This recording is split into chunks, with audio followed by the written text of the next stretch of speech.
आज की ताजा खबर की शुरुआत फिर से एक बार यूएस मार्केट्स के साथ करेंगे। कल यूएस मार्केट्स बहुत ही बढ़िया परफॉर्म किए, फ्रॉम 1.85% टू 3%। इंटरेस्टिंग है क्योंकि कल यूएस इकोनॉमी के जीडीपी के नंबर्स आए और यूएस की इकोनॉमी एक्चुअली श्रिंक हुई है बाय 1.4%। सो मतलब ओवरऑल इकोनॉमी श्रिंक हुई है, but markets have gone up. That's the interesting part, because उसके बाद जो प्रेडिक्शंस आए कि ये वन टाइम ब्लिप है, सो डोंट वरी, ये क्वार्टर जो रहेगा उसमें वेज हाइक्स काफी अच्छे हैं, एम्प्लॉयमेंट जनरेशन भी काफी अच्छा हुआ है, अनएम्प्लॉयमेंट के नंबर्स कंट्रोल में है, तो वो सारी चीजें अच्छी बोली गई है। दैट्स व्हाई दिस क्वार्टर, मतलब यूएस का second quarter from April to June, ये अच्छा रहेगा, पॉजिटिव रहेगा जीडीपी के पॉइंट ऑफ व्यू से, ऐसा मानना है वहां के लोगों का, इकोनॉमिस्ट लोगों का। एंड दैट्स व्हाई शायद मार्केट ने उसको इतना ज्यादा इंपॉर्टेंस नहीं दिया। अब कल यूएस मार्केट्स ऊपर जाने का या फिर नैस्डैक स्पेसिफिकली ऊपर जाने का और एक रीजन है, वो है फेसबुक, यानी कि मेटा, मतलब मेटा प्लेटफॉर्म्स, जो मेटावर्स अभी आजकल नया एक थीम चल रहा है। तो मेटा प्लेटफॉर्म्स यानी कि फेसबुक के कल शेयर्स जो है वो ऑलमोस्ट 17% ऊपर गए। व्हाई? बिकॉज फेसबुक ने फिर से एक बार यूजर्स के नंबर्स में ग्रोथ दिखाई है एंड वो काफी पॉजिटिवली लिया है मार्केट ने, और इसीलिए स्टॉक को इतना ऊपर लेके जाया गया है। ऑलमोस्ट 17-18% से स्टॉक ऊपर था कल। अब एक बात देखोगे आप, 52 वीक हाई के नंबर्स में देख रहा था फेसबुक के या मेटा प्लेटफॉर्म्स के, सो $384 और अभी है $203। तो आप लोग समझ गए होंगे कि अभी भी बहुत ज्यादा करेक्टेड मोड में है ये पर्टिकुलर स्टॉक्स। सो वहां पे अगर फेसबुक की हमने बात की तो अमेजॉन की भी बात करते हैं। 2015 से लेके अब तक फर्स्ट टाइम अमेजॉन ने एक्चुअल क्वार्टर में लॉसेस दिखाए हैं and that's why stock is down by 10%। और कंपनी का कहना है कि आने वाले समय में शायद और भी ज्यादा हम लॉसेस दिखा सकते हैं, ऐसा कंपनी ने बोला है। मतलब जो गाइडेंस दिया है वो भी निगेटिव ही दिया है वहां पे कि आने वाले 2-3 क्वार्टर्स चैलेंजिंग हो सकते हैं। नॉट कि मतलब कंपनी को कुछ होने वाला है, it's a big big big company, but in short duration there will be some problems. उनका जो इलेक्ट्रिक व्हीकल में जो एक इन्वेस्टमेंट था वहां पे उन्होंने सबसे ज्यादा लॉस लिया है, तो वो सारी चीजें ऐसी चलती रहती है। वहां पे रिपोर्टिंग्स भी अलग होती है कि आप जिस कंपनी में इन्वेस्टेड हो वहां पे उस कंपनी का स्टॉक प्राइस भी नीचे जाता है, so then you need to report that. So from that accounting point of view also वहां पे इम्पैक्ट हुआ है प्रॉफिटेबिलिटी में। बट ओवरऑल बिजनेस की अगर आप बात करोगे तो Amazon is a big player and a long term player, so earning visibility and growth potential बहुत ज्यादा है इस कंपनी में। बट स्टिल वो भी स्टॉक कल डाउन था अराउंड 10%। अब इंडियन मार्केट्स की तरफ चलते हैं। सो न्यूज़पेपर में ऐसा न्यूज देखा है मैंने कि मोटा भाई मतलब मिस्टर मुकेश अंबानी शायद जल्द ही रिलायंस रिटेल और रिलायंस जियो का आईपीओ लाने वाले हैं। आईपीओ की जो साइजेस रहेंगे वो 50,000 से लेके 75,000 करोड़ रुपीस तक रहेंगे। ये जो लिस्टिंग्स हो सकता है आउट ऑफ इंडिया भी हो, स्पेसिफिकली अगर जियो प्लेटफॉर्म्स की अगर हम बात करते हैं तो वो शायद यूएस में भी लिस्टिंग हो सकती है, ऐसा माना जा रहा है। बिकॉज जिस तरीके से बाहर से इन्वेस्टर्स लाए थे, 30% तो बाहर के इन्वेस्टर्स ही है ना जियो में, अराउंड 1.5-1.6 लाख करोड़ रुपीस उन्होंने तब रेज किया था। और जो वैल्यूएशन पे ये आईपीओ आ सकते हैं तो valuations will be between 7.5 lakh crore rupees to 8 lakh crore rupees. तो डेफिनेटली रिलायंस रिटेल और रिलायंस जियो के आईपीओ रिलेटेड जो न्यूज है इसके लिए मैं एक सेपरेट वीडियो भी या फिर एक नोट भी आप लोगों के लिए बनाऊंगा हूं। So interesting days are ahead. हो सकता है एलआईसी का जो हम 21,000 करोड़ रुपीस का सबसे बड़ा आईपीओ मान रहे हैं, शायद जल्द ही वो रिकॉर्ड रिलायंस की तरफ से तोड़ा जा सकता है, ऐसे सूत्रों के हवाले से हमें पता चला है, मतलब न्यूज़पेपर से हमें पता चला है। बाकी कल एसबीआई लाइफ इंश्योरेंस के रिजल्ट्स आए और रिजल्ट्स काफी अच्छे थे। 26% की प्रॉफिट ग्रोथ यहाँ पे रिकॉर्ड हुई है। अब आप बोलोगे यार मतलब ऐसा क्या हो गया कि मतलब इसमें इतना पॉजिटिव क्या है? पॉजिटिव यह है बिकॉज प्रेडिक्शंस जो थे वो एक्चुअली प्रॉफिट्स डिप होने के थे रादर देन बढ़ने के थे। सो दैट्स व्हाई मार्केट के लिए मतलब market can react very positively, already कल रिएक्ट कर चुका है। एक चीज देखनी होगी इंश्योरेंस बिजनेसेस में कि उनके जो ट्रेडिशनल पैरामीटर्स है नए न्यू बिजनेसेस का या फिर एनुअलाइज प्रीमियम इक्विवेलेंट का या फिर वैल्यू ऑफ न्यू बिजनेस का, ये सारी चीजें अगर आप देखोगे तो इंप्रूव होती हुई नजर आ रही है। सो जो चैलेंज इन कंपनीज ने फेस किया था last two last year because of the pandemic, वहां पे बहुत ज्यादा क्लेम्स आए, डेथ क्लेम्स आए, एंड दैट्स व्हाई प्रॉफिटेबिलिटी बहुत ज्यादा हैम्पर हो गई थी। एंड देन दे मतलब उन्होंने रीइंश्योर भी कर लिया था खुद को उस तरीके से, एंड दैट्स व्हाई एक्सपेंसेस बढ़ गए थे। बट अगेन लुक्स लाइक कि again things are getting back to the growth discussions कि भाई ये इंडस्ट्री कितने अंडर पेनिट्रेटेड है और पेनिट्रेशन कैसे बढ़ेगा और कैसे आने वाले समय में ग्रोथ आ सकती है। एंड दैट्स व्हाई इंश्योरेंस एक ऐसा स्पेस है जिसको आपने रडार पे डेफिनेटली रखना ही चाहिए, ऐसा मुझे लगता है। सो देखते रहेंगे एचडीएफसी लाइफ के रिजल्ट्स अच्छा है, एसबीआई लाइफ के अच्छा है, एलआईसी की लिस्टिंग होने वाली है, ICICI Pru is also performing well. तो सारी ये इंडस्ट्री ही काफी अच्छी लग रही है, अंडर पेनिट्रेशन टू पेनिट्रेशन। सो देखते हैं, लेट्स सी। तो रडार पे रखने जैसी ये इंडस्ट्री है।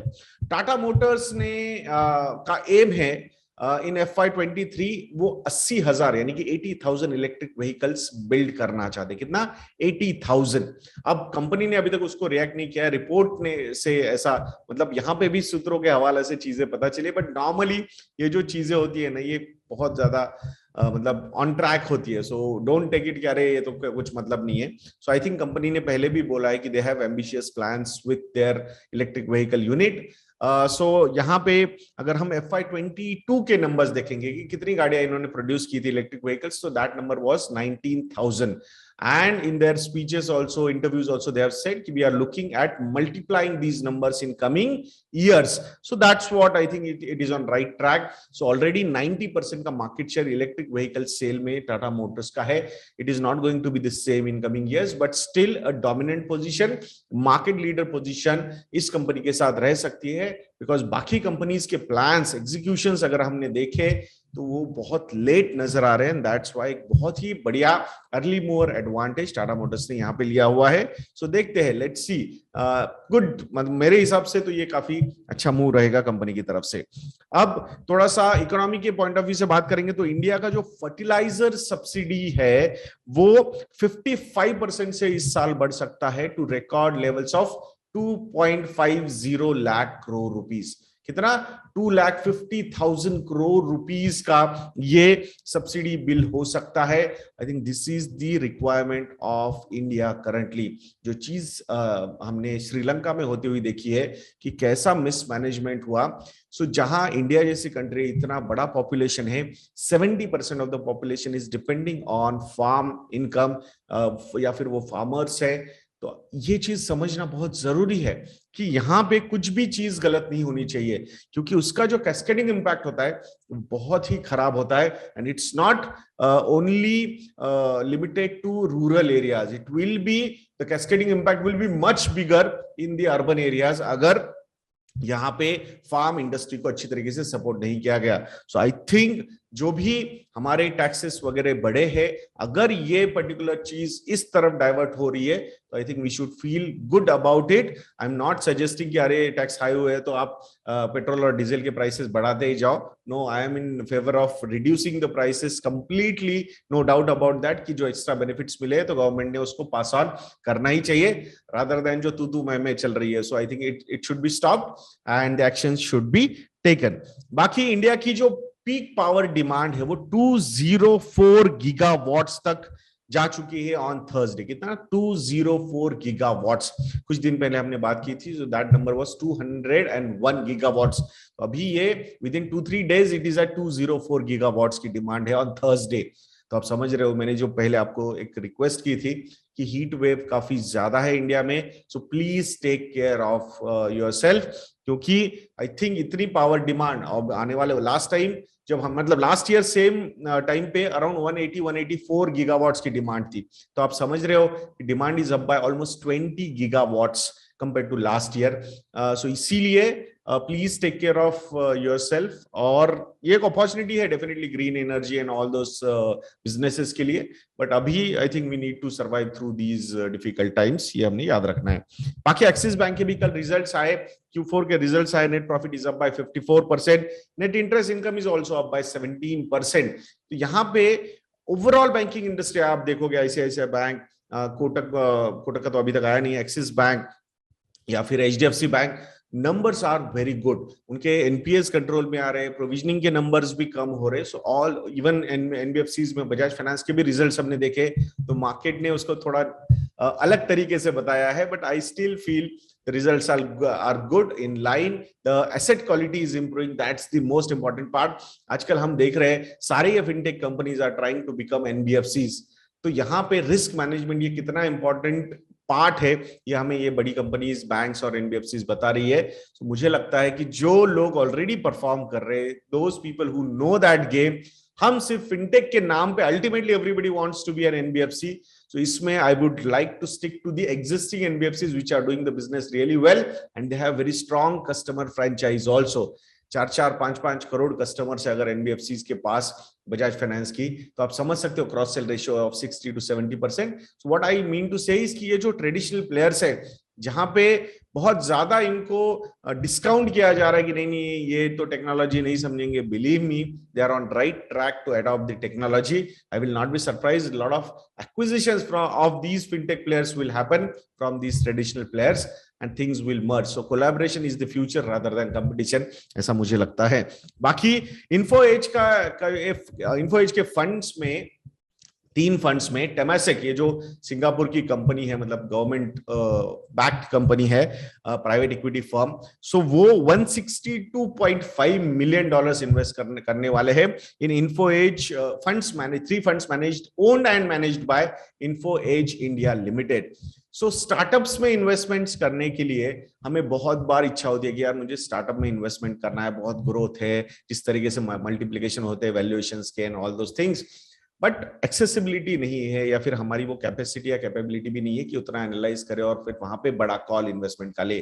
तो इसके लिए अगर आप देखना चाहोगे, if you are an aggressive investor, so you should always think about investing into Info Edge stock. This is not a direct suggestion, but अगर आपको स्टार्टअप स्टोरी, ग्रोथ स्टोरी में पार्टिसिपेशन करना है, तो रिस्क जो है एसोसिएटेड वो बहुत ज्यादा है, बहुत ही ज्यादा एग्रेसिव अगर आपका रिस्क प्रोफाइल है, तो ही आपने वहां पे इन्वेस्टमेंट्स कंसीडर करने चाहिए। तो आप समझ रहे हो कि टेमासेक जैसी प्राइवेट इक्विटी फर्म भी इन्फोएज के फंड्स में आके पैसा डाल रही है, the funds which are owned and managed by Info Edge India limited. So आप समझ सकते हो कि एक्सपर्टीज जो है मिस्टर संजीव बिखचंदानी जी की, वो बहुत ही बढ़िया है। Company is on right direction from the investments point of view, plus उनके पास 2 कोर बिजनेसेस भी है मेजरली जिसमें नौकरी आता है। सो आई थिंक बहुत ही बढ़िया performance because of this attrition and all those things हो रहा है, इवन नौकरी.com का भी। सो आशा करता हूं दोस्तों कि आज का भी वीडियो आपको काफी इंफॉर्मेटिव लगा होगा। कमेंट सेक्शन में आपके कमेंट्स लिखना मत भूलिएगा, बहुत अच्छे जब आप चीजें लिखते हो तो it motivates us to work even harder. Next video में मिलते हैं, जय हिंद।